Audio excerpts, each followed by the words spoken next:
All right, here we are in section 8.8 on credit cards. And what you're going to learn is how to find the interest, the balance due, and the minimum monthly payment for a credit card loan.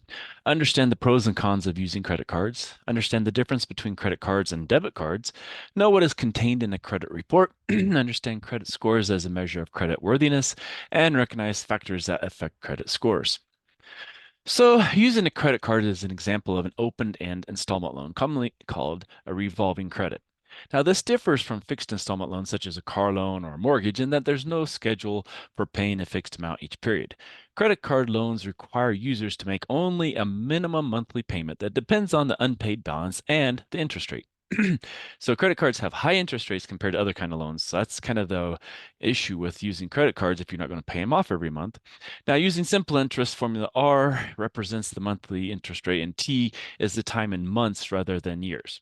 So a typical interest rate is 1.57% monthly, which is equivalent to a yearly rate of 18.84%. So thinking about an 18.8% loan versus a house loan maybe, of 2 or 3%, you can see why this is so much higher and you want to use credit cards and not pay them off every month. So again, with such a high annual percentage rate, credit card balances should be paid off as quickly as possible. Otherwise, you're going to get a high amount of interest you owe as you go. Now, most credit card customers are billed every month. Typical billing period is about May 1st through May 31st if you're in May, for example, but it can also run from May 5th to June 4th. So it doesn't always have to go from the 1st to the 31st. It can go from the 5th to the 4th or whatever your period is. Sometimes, from the 11th to the 12th or however it is.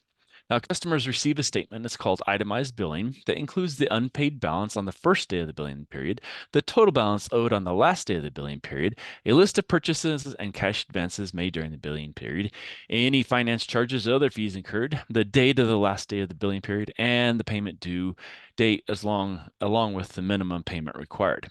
Now, customers who make a purchase during the billing period and pay the entire amount of the purchase by the payment due date, they're not charged interest. By contrast, though, customers who make cash advances using their credit card must pay interest from the day the money is advanced until the day it is repaid. So if you use your credit card to make and withdraw cash and get cash out, you're going to be paying interest on that as soon as you pull it out. Okay, so that's kind of a key thing you want to pay attention to because that's, again, the interest rates on the cash advances are very high as well. Now, the average daily balance method. So interest is calculated using the simple interest formula, I equals PRT, where R is the monthly rate and T is 1 month. The principal P is the average daily balance. Now, the average daily balance is the sum of the unpaid balances for each day in the billing period divided by the number of days in the billing period. And so if you look at this, the average daily balance is the sum of the unpaid balances for each day in the billing period divided by the number of total days in the billing period. And so this is actually a very simple calculation, but it's also very complex because it takes a lot of time to get all through the whole thing. And this is how you do it. So step one, we make a table that shows the beginning date of the billing period, each transaction date, and the unpaid balance for each date.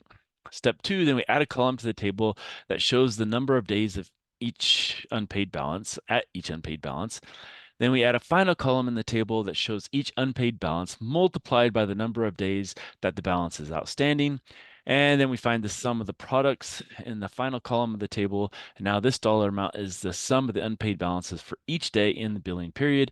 And finally, to compute that average daily balance, we take that sum and divide by the number of days in a billing period. So what we're going to do now is we're going to actually look at an example in the next video and show you how that all works.